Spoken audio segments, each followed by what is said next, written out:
سلام. جماعت شاهپرست از مدت‌ها پیش تبلیغ می‌کردن که میخوان همزمان با کنفرانس مونیخ فیل هوا کنند و با دود و دم یه آلترناتیو بتراشن و فضای سیاسی رو به سود حکومت آخوندی غبارآلود کنند.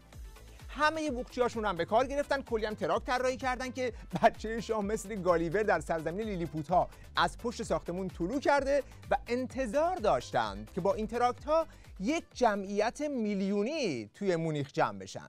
Reza Pahlavi is the representative of 80 million Iranian people. We are 85 million Iranians, but he easily represents 80 million of Iranians who support him wholeheartedly. So, good German people, we need your help. نه 80 میلیون کمه، برو بالا 100 میلیون 200 میلیون. حیفه، میکروفون که دادن دسته، دوربینم که هست، دیگه میخوای ببندی بالا ببند، خرجی که نداره، کی به کیه، فیلمت هم استوری کن، کیف کن باش. ولی از اونجایی که تو صحنه خیلی آبروریزی شده بود، یه شاه پرستی به اسم کنگرلو راهی تلویزیون شد تا با آمارسازی دروغین از آب کره بگیره. در مورد تظاهر کنندگان خارج از ساختمان، پلیس برلین اطلاع داده بود که 21,000 نفر ایرانی در این تظاهرات شرکت کرده بودند. بنابراین اگر از ابعادش رو بخوایم، ابعاد وسیعی داشته و برای اولین بار بود که شما یادتونه که اون تظاهرات بسیار فراگیر چند سال پیش در خلال جنبش زن زندگی آزادی، تخمین پلیس این بود که اون موقع 20 میلیون 80,000 نفر آمده بودن. حالا پلیس مونیخ میگه 20,000 نفر.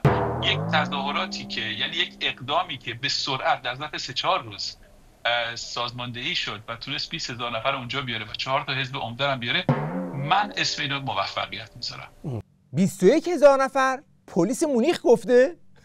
بریم بررسی کنیم ببینیم موضوع چیه، نکنه یه وقت کم بها بدیم ها. وقتی فراخوان‌های منتشر شده برای این تظاهرات روز شنبه 15 فوریه مونیخشون رو بررسی می‌کنیم، با یک نکته عجیب مواجه میشیم که از همون آغاز توی چند نقطه مختلف برای تظاهرات فراخوان دادند و ظاهراً بعضی‌هاشون هم اصلاً متوجه نشدن که آدرس این تراکت با هم فرق داره و مثل این یکی همزمان در یک توییت هر دو محل رو تبلیغ کرده و گفته از سراسر اروپا و دنیا گرد هم بیاییم برای برپایی بزرگترین تظاهرات در حمایت از بچه شاه. بعد یکی اومده زیرش بهش گفته آقا بالاخره کجا جمع بشیم؟ چرا در دو محل گوناگون گذاشتید؟ ولی ظاهراً کسی گوشش بدهکار نبوده و توی روز تظاهرات خودشون از همین شکایت داشتن. و نمیاییم برای مونیخ، گفتیم ما کارمون رو میکنیم، موج سوارم کم نداریم، از شهرهای دیگه اومدن جاهایی رو گرفتن، با این وجود ما گفتیم بچه ها بیاییم، این آبروی ما، آبروی شاهزاده ما، گفتن ما نمی کنیم، گفتیم نکنیم، ما کارمون انجام. به نظر میرسه این شاه پرستا تو خودشون هم پاره پارند و باکی ندارن که دعواشون هم علنی کنن، چون ظاهرا هر کسی میخواد از این تجمعات یه چیزی گیر خودش بیاد و یه پولی توی جیب یا حساب خودش بره. به همین دلیل تا روز آخر هیچ کدومشون کوتاه نیامدند و در روز موعود در 3 نقطه مختلف توی شهر تظاهرات گذاشتند. احتمالاً گفتن حالا که قرار جمعیت بیاد دیگه چه فرقی میکنه، 20,000 تا پیش تو 20,000 تا پیش من، دیگه حله. بعضی‌هاشون هم تا اینجا پیش رفتن که محل رو یک بار عوض کردن با این بهانه که محل قبلی اووردوز میکرد. در مونیخ روز 15 فوریه اما به دلیل تعداد زیاد مراجعه کنندگان و آگاهی پلیس که گروه‌های مختلفی دارن بیان، پلیس گفته نه اینجا فضاتون کمه، فضا قبلی که آدرس قبلی که دادیم شما رفت و اومده زیاده و اینا به هم میریزه، به هر حال جا کمه و اینا، جای جدید دادن. مافیاس شوشتراسه یک محوطه بزرگی است، خیلی محوطه بزرگی، فکر کنم 100 متر طولش باشه، 70 متر عرضش، چمنزاری تو این مایه هاست، بعد یه ساختمان خیلی خوشگلی هم اونجا هست و فلان. دوستانی که در آلمان هستن، یاران پراجکت لون در آلمان، در اروپا، بیایید اونجا. من خودم هم خواهم رفت، همه خواهند آمد، همه میهن پرستان دارن میاد، دوستان منم دارن میاد، بچه پراجکت لون بیان. و بعد هم سری برای محل جدید تراکت گالیوریش رو درست کردن که هر طور شده یارو سرزمین لیلیپوت ها رو فتح کنه. بله، زمین جدید کاملا بزرگه، جاباز، این دیگه 20,000 نفر که سهله، 300,000 نفر رو هم جا میده. حالا بریم روز تظاهرات یک نما از این جمعیت ببینیم.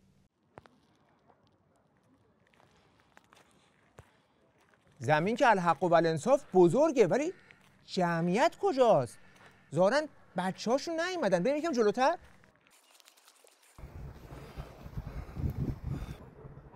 بله اینم از نمای مقابل، ولی 21 نفرم جمع نشدن هنوز. احتمالا هنوز راه اندازی ان و اینا. 21000 نفر با اتوبوس تو راهن، دارن میان. بله اینم فیلم 1 ساعت بعدشه که دیگه واقعا برنامه شروع شده، ولی به نظر میاد که سن و استیج خیلی بزرگی رو برای این میزان جمعیت در نظر گرفتن. احتمالاً برای اینه که اگر بارون اومد جمعیت کمپلت بره روی سن مثل گاراژ، چون جا میشن، بعد همونجا در رو ببندن شعار بدن. خواهش میکنم خونسرد باشید. خواهش میکنم برنامه رو به ترتیب بتونیم انجام بدیم. برنامه شعار رو داریم. دوست عزیزمون که شعار میدن لطفاً تشریف بیارید بالا برای شعار. این دیگه جدیه. این دیگه برنامه شروع شده کاملا جدی. این دیگه حد اکثر جمعیته. این دیگه خود 20000 نفره که با چشم غیر مسلح هم میشه تک تکشون رو شمرد.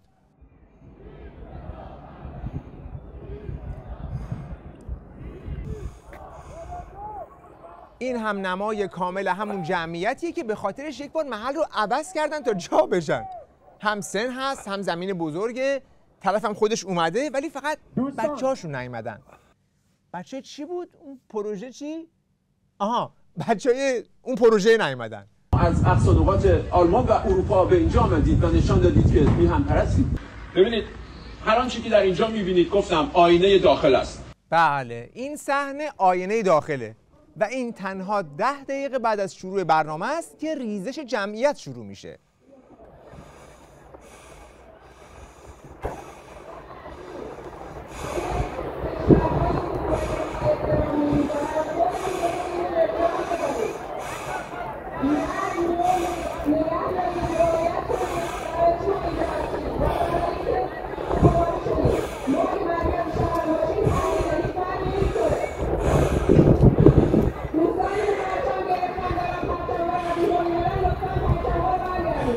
کلا یه جایی هم انتخاب کردن که هیچ تماشاچی به غیر از پلیس اونجا نیست، که اونم تازه فقط برای اینه که احتمالاً دعواشون نشه.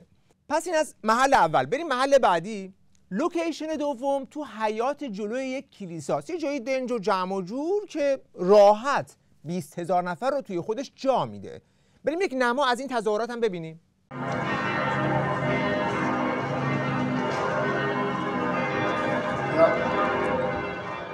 بله اینجا هم 21,000 نفر رو میبینیم توی تصویر. البته شاید هم رد کرده، ما نمیبینیم.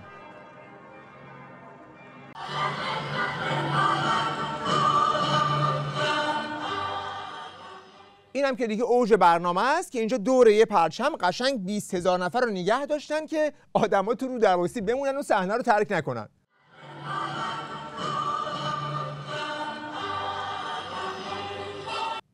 خیلی 20,000 تا بود، خیلی. خب پس تا اینجا 2 محل رو از این جمعیت عظیم 20,000 تایی دیدیم. بریم برای محل آخر.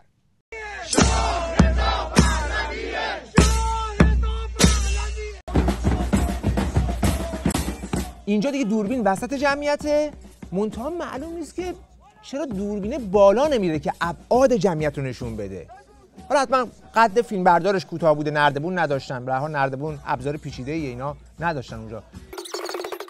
خب اینجا می‌بینیم که داره 2 گام میره توی عمق جمعیت. خب نه، ظاهرا متوجه شد که رسیده به ته صف دور میزنه. حالا یه فیلم دیگه هست که همین جمعیت رو از بیرون نشون میده. بله در این تصویر هم میبینیم که کل این جمعیت در همین محوطه بین این درخت‌ها جمع شدن. الان هم کاری به محتوای شعارها نداریم که حتی یک شعار هم در حمایت از قیام مردم ایران بر علیه حکم اعدام یا حتی بر علیه سپاه داده نمیشه. کل برنامه هیچ محتوایی به غیر از چند تا شعار کلیشه‌ای نداره. حالا 2 ساعت بعد همین جمعیت میخوان برن راهپیمایی، یعنی وقتی که حد اکثر جمعیت جمع شدن میرن صف تشکیل بدن که کل جمعیت رو همچین قالبی به شما نشون میده. این همون جمعیته که به صف وایستاده به طور کامل توی این خیابون. ته جمعیت از اینجاست روبروی ایستگاه مترو. اینم سر جمعیته که ماشینای پلیس جلوش وایستادن، نرسیده به ورودی اون ساختمون دومیه. همین محل رو توی گوگل اگر اندازه بزنید از ته صف تا سر صف که اینجاست میشه 53 متر، حالا بگیم 55 متر. عرض رو هم بگیریم 10 متر میشه حدوداً 550 متر مربع. وسطش هم یک پرچم بزرگ میبینید که حدود 250 متر مربع رو گرفته.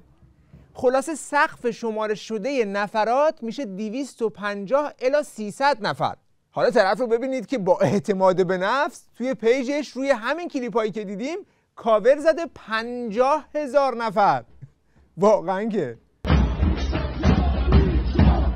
تازه این جمعیتیه که خودشون مدعی هستن از تمام کشورهای جهان بسیج کردن. بچه ها از جای اروپا، از جای شاید جهان، کسانی آمده بودن از استرالیا، از آمریکا، از کانادا آمده بودن در مونیخ. امروز 15 فوریه است. در مورد تظاهر کنندگان خارج از ساختمان، پلیس برلین اطلاع داده بود که 21,000 نفر ایرانی در این تظاهرات شرکت کرده بودند. حالا پلیس مونیخ میگه 20,000 نفر.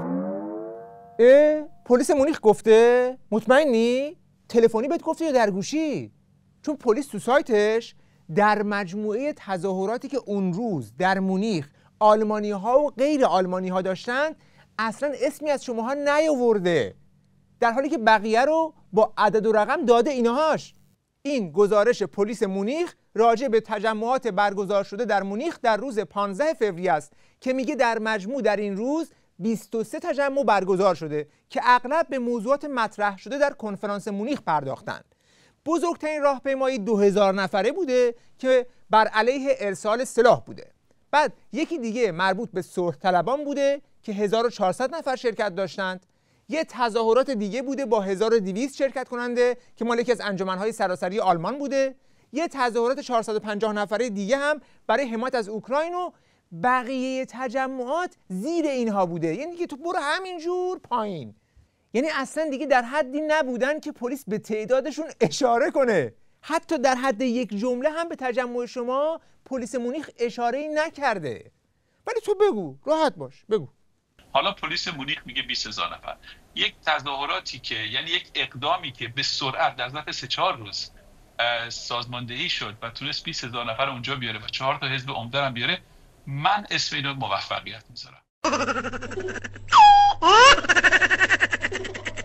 صحبت به اینجا که رسید یادم اومد از جعل و تقلب بیدنده و ترمز در مورد شعار رضا شاه روحت شاد در ورزشگاه آزادی در تهران در روز 30 بهمن.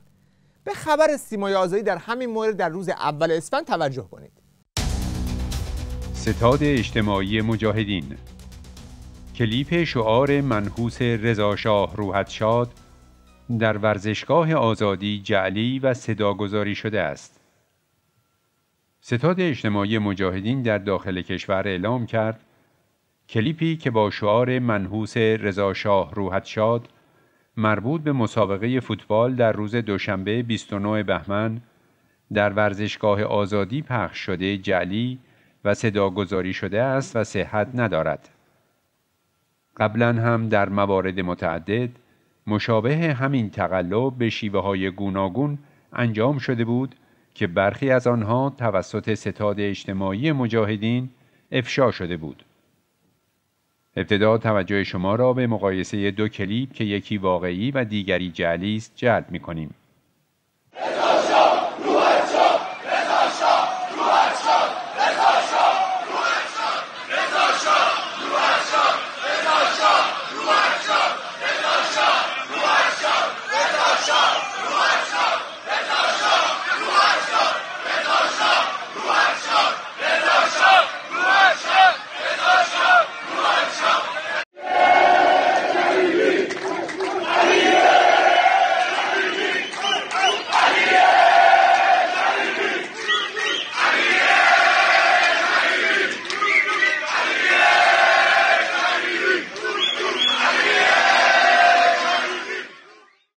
به گزارش ایمنا نیز پس از مساوی کردن تیم‌های پرسپولیس ایران و نصر عربستان، هواداران پرسپولیس در پایان بازی هنگام خروج علیه رضا درویش مدیرعامل باشگاه پرسپولیس شعار سر دادند.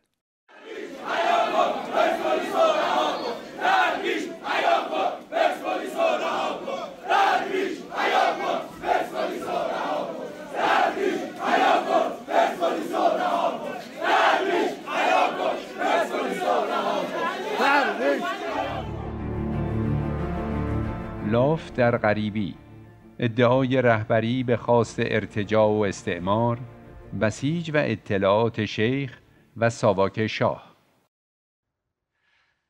من بنا به خواست شما آمادگی خود را برای هدایت این تغییر و رهبری دوران گذار اعلام کردم. توان من ناشی از قدرت شماست. نیرویی را که از تداوم مبارزه و اعتراضات حق طلبانه تان میگیرم در مسیر استقرار دولتی ملی و جلب حمایت حد اکثری جهانی برای تحقق آن به کار میبندم. من این دعوت به رهبری رو پذیرفتم و اینجا هستم تا وظیفه خودم رو ایفا کنم. برنامه من برای سرنگون کردن این رژیم از جمله شامل تسهیل ریزش نیروهای این رژیم هست. ولی افتضاح مونیخ تنها شکست این جماعت نبود. بچه شاه از 2 هفته پیشش یه دورخیز کرده بود که با یک تور اروپایی خودی نشون بده، اما در هر ایستگاه یک کارت قرمز گرفت و راهش ندادن. ایستگاه اول لندن بود. I'm here in the city of London. I'm here to discuss my 5-point plan as to how to lead this campaign and I'm looking forward to all my meetings. اما این گل امیدواری نشکفته پرپر شد و قرار سخنرانی در دانشگاه کمبریج به دلایلی کنسل شد. و از طرفی قرار بود که شاهزاده یه سخنرانی داشته باشن در دانشگاه کمبریج اینجا در بریتانیا که اعلام شد به دلیل یک سری مسائل امنیتی دانشگاه مجبور به لغو این مراسم شده. اما تغییر ناگهانی در مسئله امنیت، بنده شخصا نمیتونم باور کنم که جایی بدون هماهنگی با نیروهای امنیت محلی، بدون ارزیابی امنیتی شخصی رو دعوت بکنه، برنامه‌ریزی بکنه و سهلنگارانه اون رو کنسل بکنه بدون اطلاع مقامات امنیتی محلی. همچین چیزی من در انگلستان ندیدم و قطعا همه دوستانی که در انگلستان هستن این رو شهادت خواهند داد. حالا باشه لندن نشد ولی هلند که هست، اونجا هم قرار بوده سخنرانی داشته باشه، تو پارلمان هلند. ببینیم اون به کجا رسید. خب قرار بود که شاهزاده در مراسمی هم در پارلمان هلند سخنرانی کنه. این مراسم اما به نظر میرسه که لغو شده. در این باره بیشتر برامون توضیح بده لطفاً. بعد از اینکه شاهزاده رضا پهلوی اعلام کرد که حضورشون در مونیخ منتفی شده، خبر دیگه هم منتشر شد که اعلام شد سخنرانی ایشون در پارلمان هلند هم در واقع لغو شده و در اونجا سخنرانی نخواهند کرد و گفتن که علت لغو در واقع تغییری هستش که در دستور کار این پارلمان به وجود اومده، در واقع اون نشستی که برگزار میشه و تغییر در دستور کار نشست و همچنین تغییری که در برنامه پیش بینی شده از سوی پارلمان آلمان به وجود اومده موجب شده که بخوان که سخنرانی شاهزاده رضا پهلوی در هلند لغو بشه. ولی خب با این حال شاهزاده رضا پهلوی در اروپا خواهد بود و اگرچه در هلند نیست ولی خب در مونیخ خواهد بود. دیدارهایی رو همونطور که خودش اعلام کرده خواهد داشت در حاشیه کنفرانس امنیتی مونیخ. طبیعتاً در پنل ها هم شرکت خواهد کرد. پس هلند هم نشد؟ برنامه‌شون تغییر کرد. خب پیش میاد حتما. نه اینکه شاید اونجا پارلمانترها اعتراضی کرده باشن به حضور این یارو. نه برنامه تغییر میکنه دیگه. ولی عوضش مونیخ هست. کنفرانس امنیتی مونیخ به همش در. بله، گالیور داستان ما بعد از اینکه یک بار مونیخ رفتنش زیر علامت سوال رفت، بالاخره راهی مونیخ شد تا بره توی کنفرانس بین‌المللی. اما ظاهرا اونجا هم کار پیچ خورد. به طور غیر رسمی از شاهزاده رضا پهلوی برای شرکت در این کنفرانس دعوت کرده بود و با این حال 2 هفته بعد این دعوت لغو شد. سخنگوی کنفرانس به رسانه‌ها گفت که آقا دعوتنامه‌ای که برای آقای پهلوی جهت شرکت در کنفرانس امنیتی مونیخ 2025 صادر شده همچنان معتبر است. با این حال 25 بهمن ماه بود که شاهزاده رضا پهلوی اعلام کرد که برای دومین بار دعوت او به کنفرانس امنیتی مونیخ لغو شده است. این چه مسخره بازی آخه؟ من نمی‌فهمم. کاملا درست گفت. آدم واقعا نمیفهمه این چه مسخره بازیه. بگذریم بریم توی تجمع همگرایی در مونیخ، به شرط اینکه نگین از اون همه آلاف الوف چی باقی موند.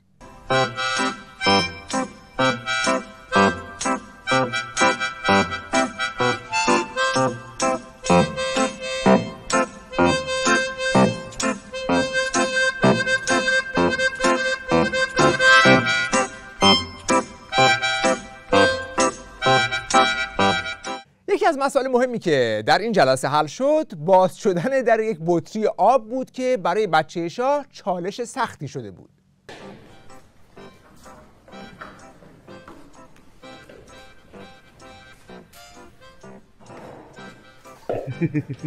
خب درود بر سپاسگزاری کنم از انجمن موسیقی جناب پروفسور پرستار که میزبان. چند وقت قبلا با بطری درگیر شد ولی کت به کمک اومد.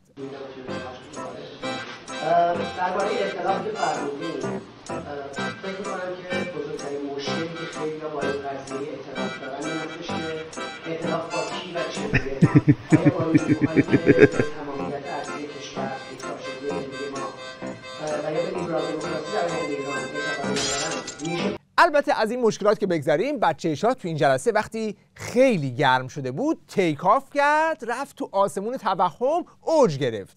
یعنی اوجی گرفت که هیچ وقت نگرفته بود.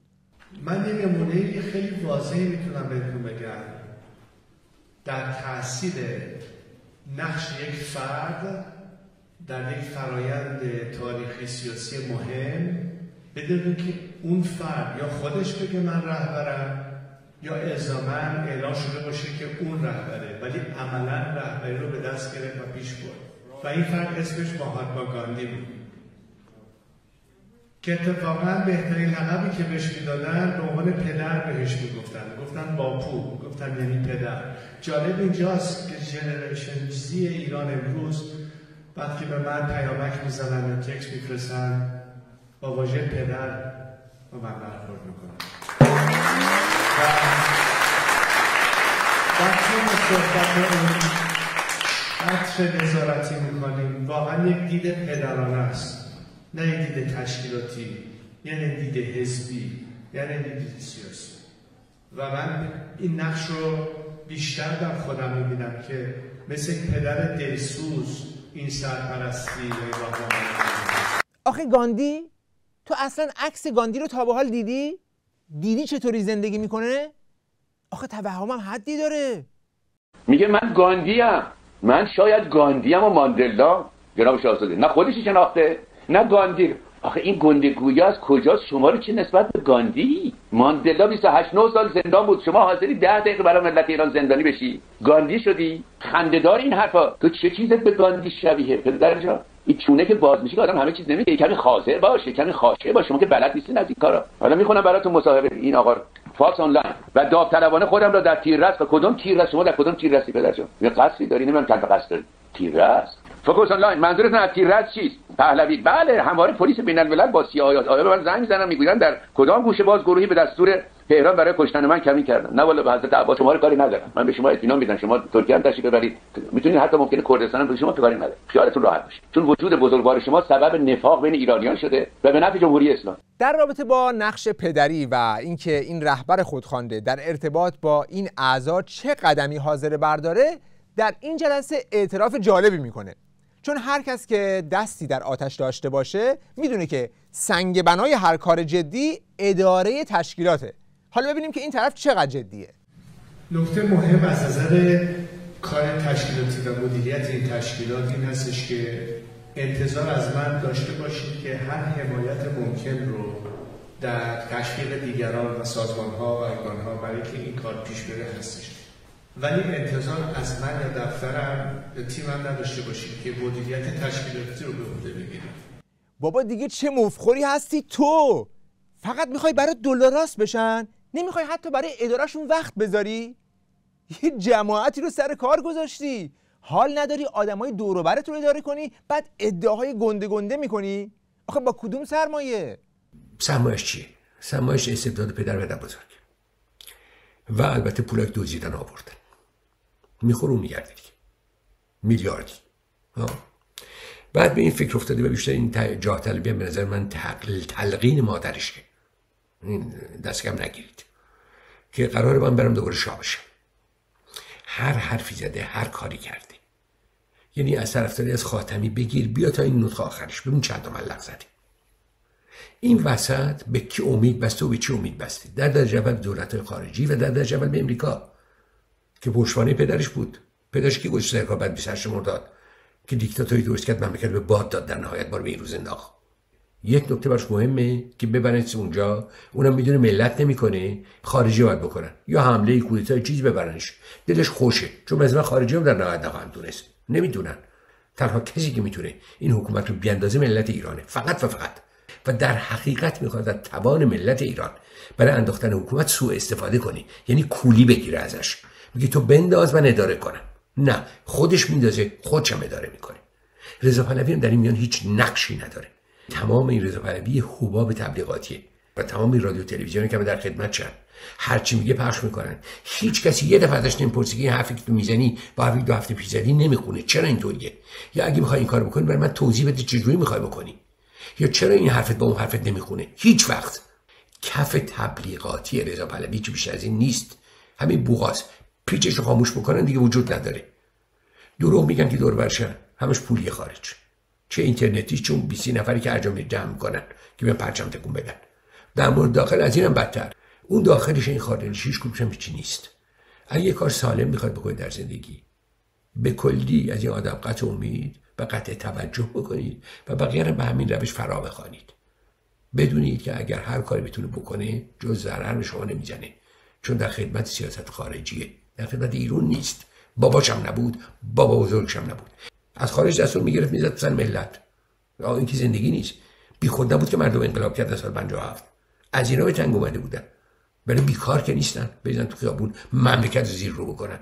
همش برای این بود که شر محمد رضا شاه خلاص بشن. یکی دیگه از فیگورای بچه شاه تو این همایش این بود که آقا دیگه کینگ رضا پهلوی نگید، فقط بگید رضا پهلوی. اگر یکی بره تو خیابون بگه رضا پهلوی، فرق داره با کینگ رضا پهلوی. بلکه شما اسمارا گفتن این مسئله ما اصلا تعیین تکلیف کردیم. شخصی که جمهوری خواه هستش میگه خب شما اگه ما وادار بکنید در مقابل یک نهاد موضع بگیرن چجوری میتونن باتون همکاری بکنن؟ تو صحبت‌های بعدی خواهیم دید که منظورش اینه که زودرس نگین. فعلا که به جای درخت سیب در یک کنفرانس زیرپله‌ای هستیم، بذارید کارمون پیش بره. یعنی بذارید که الان جمهوری خواها رو هم بیاریم زیر تاج خودمون. اما 2 روز بعد میبینیم که توی یک تجمع دیگه کینگ رو ولش کن، طرف رو خدا خطابش کردن. خدای هر ایرانی، خدای هر ایرانی، خدای هر ایرانی.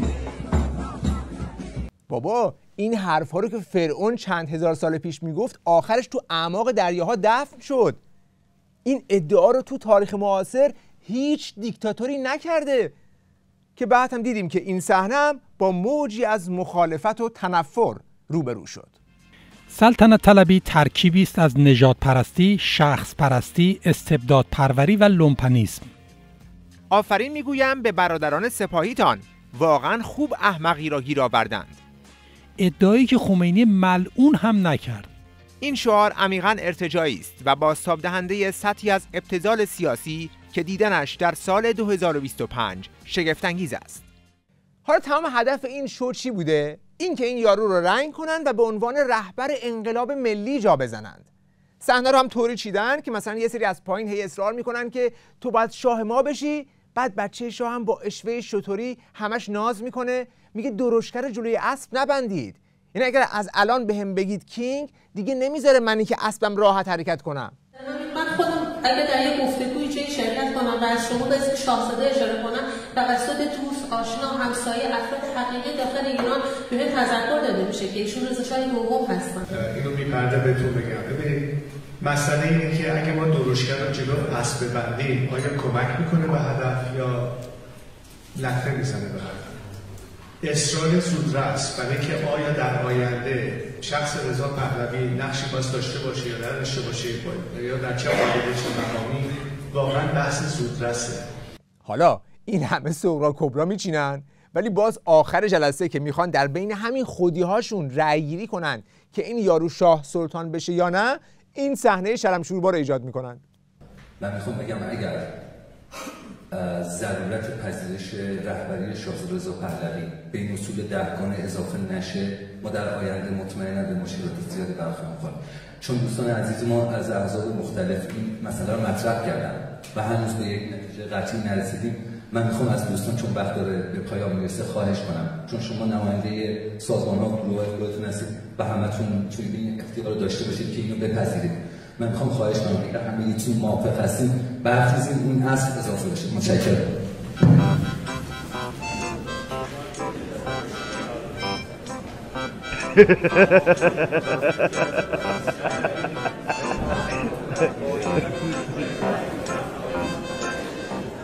بابا این چه فاجعه‌ایه که همه مثل پیستون موتور بالا پایین میشید. با این دلقک بازی ها بچه شاه رو سنگ رو یخ کردید. همین کارها رو شما میکنین که علاوه بر اون شعارهای مرگ بر ستمگر که همه جا رو پر کرده، هر روز شانس بچه شاه کمتر میشه. عرض کنم خدمتتون، من با این رئیس کنگره ملی افغانستان در اتحادیه اروپا امروز داشتم صحبت میکردم، ولی گفت نگاه اتحادیه اروپا نسبت به یکی دو بارم عکس با شاهزاده رضا پهلوی هم داشته، گفت هیچ امیدی نیست که پادشاهی به ایران برگرده، چون در اتحادیه اروپا داره کار میکنه. میگم من با اکثریت نمایندگان انگلیسان بقیه کشور دیگه دارم صحبت میکنم، میگن خیلی مشکله.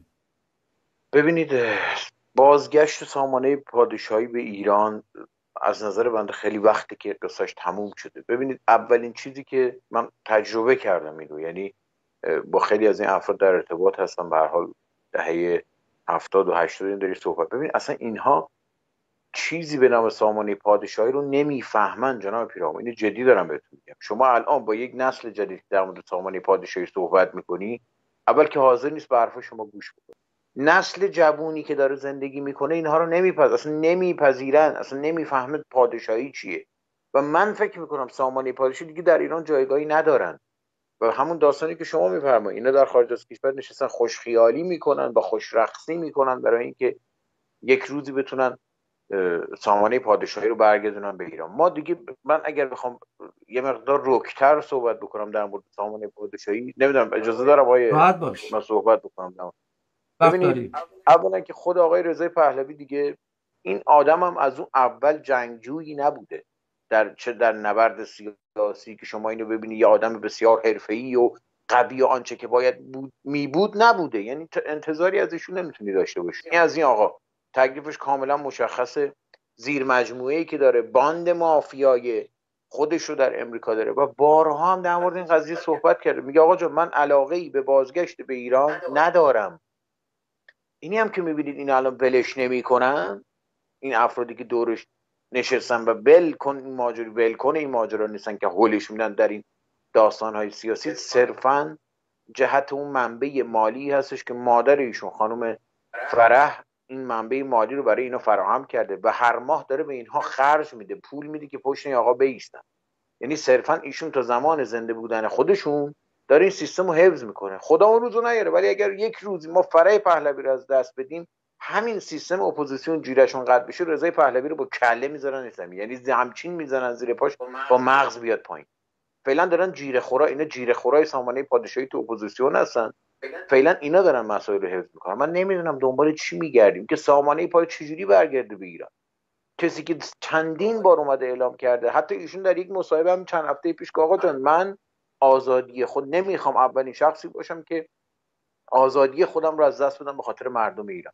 دیگه چجوری باید کسی که میگه من حاضر نیستم آزادیم رو از دست بدم به خاطر مردم ایران و نمیخوام اولین کسی باشم که میخوام نابود بشم به خاطر مردم، دنبال چیم شما؟ من نمیفهمم واقعا دنبال چی میگردید؟ این آقا نشسته اینجا میگه در فردای براندازی ایران من بیام. در فردای براندازی ایران آقای رضای پهلوی شما رو میخوایم چیکارت کنیم؟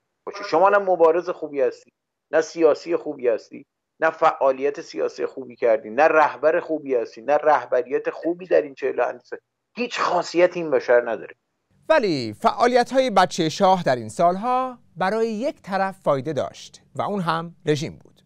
رسانه حکومتی وطن امروز هم در این باره نوشته بود که فعالیت‌های سلطنت طلبان به رغم بی‌تأثیری می‌تواند به نوعی فرصتی برای جمهوری اسلامی باشد. این جریان که از پیش باخته است، خود را به عنوان رقیب جمهوری اسلامی معرفی می‌کند. یک رقیب ضعیف همیشه برای حکومت‌ها یک نعمت به شمار می‌رود. پهلوی خواهان با اختلاف افکنی میان اپوزیسیون خدمتی به جمهوری اسلامی کردند که هیچ گروه دیگری قادر به انجام آن نبود. بله، تنها کارکرد رضا تفرقه ایجاد تفرقه در میان مردم به سود حکومت آخوندی است.